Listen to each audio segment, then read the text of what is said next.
Guys, आप सभी का स्वागत है आप ही के अपने चैनल व्यवदय क्लासेस पे। और आज के स्टूडियो में हम लोग करने वाले हैं फिजिक्स के चैप्टर 1 का सब्जेक्टिव क्वेश्चन। ठीक है, और ये जो सब्जेक्टिव क्वेश्चन है ये 2 नंबर का होने वाला है। तो जो 2 नंबर में क्वेश्चन आते हैं उसको आज के स्टूडियो में हम लोग करने वाले हैं। कुल मिला के हम लोग 5 सब्जेक्टिव क्वेश्चन को करेंगे। ठीक है, तो आप लोग वीडियो को शुरू से लेकर लास्ट तक देखते रहिएगा। तो चलिए वीडियो को स्टार्ट करते हैं।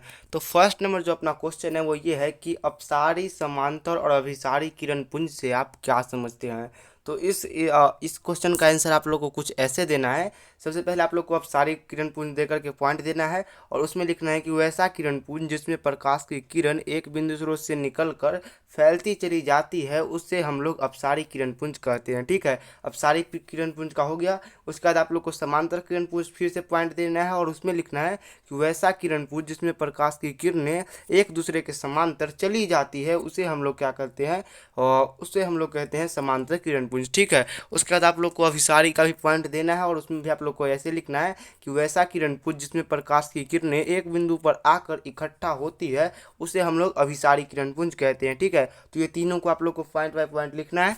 एंड देन जो अपना नेक्स्ट क्वेश्चन है वो है कि प्रकाश के परावर्तन के नियम को लिखिए। तो यहाँ पे बोला गया है कि प्रकाश के परावर्तन के नियम को लिखना है। तो सबसे पहले तो आप लोग को ये लाइन लिखना है कि प्रकाश के परावर्तन के 2 नियम होते हैं। उसके बाद आप लोग को पहला पॉइंट लिखना है जिसमें आप लोग को पहला नियम लिखना है। तो पहला नियम है कि आपतित किरण, परावर्तित किरण और अभिलंब तीनों एक ही समतल सतह पर होता है। तो आप लोग को इस प्रकार से पहला लिखना है। उसका दूसरा नियम में आप लोग को ये लिखना है कि आपतन कोण परावर्तन कोण का मान दोनों आपस में बराबर होता है, यानी कि आपतन कोण और परावर्तन कोण दोनों आपस में बराबर होता है। ठीक है, उसके बाद जो थर्ड नंबर अपना क्वेश्चन है वो ये है कि वास्तविक और आभासी प्रतिबिंब में क्या अंतर है। तो आप लोग को वास्तविक और आभासी प्रतिबिंब को हम लोग काल्पनिक प्रतिबिंब भी कहते हैं, इन दोनों के बीच आप लोग को अंतर को बताना है। तो सबसे पहले आप लोग वास्तविक प्रतिबिंब पॉइंट दोगे और उसमें आप लोग ये लिखोगे कि किसी बिंदु स्रोत से निकली प्रकाश की किरणें दर्पण से परावर्तन के बाद जिस बिंदु पर वास्तव में मिलती है उस बिंदु को उस बिंदु का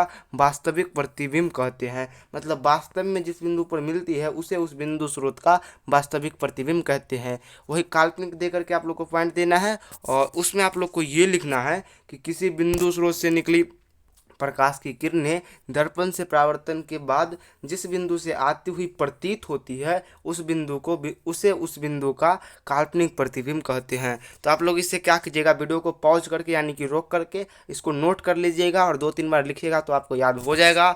उसके बाद जो अपना 4 नंबर क्वेश्चन है वो ये है कि गोलीय दर्पण किसे कहते हैं, यह कितने प्रकार के होते हैं। तो सबसे पहले तो ये 2 क्वेश्चन है। सबसे पहले ये बताना है कि गोलीय दर्पण किसे कहते हैं और दूसरा क्वेश्चन ये है कि यह कितने प्रकार के होते हैं। ठीक है, तो इन दोनों क्वेश्चन पे आप लोग को 1-1 नंबर मिल जाएगा। तो सबसे पहला क्वेश्चन का आंसर आपको लिखना है कि गोलीय दर्पण उस दर्पण को कहते हैं जिसका परावर्तक सतह किसी खोखले गोले का भाग होता है। और उसका दूसरा क्वेश्चन का दूसरा आंसर आप लोग को ऐसे लिखना है कि यह 2 प्रकार का होता है, एक में अवतल दर्पण, 2 में उत्तल दर्पण। ठीक है, ये गोलीय दर्पण 2 प्रकार का होता है। उसके बाद आते हैं हम लोग अपने लास्ट वाले क्वेश्चन पे।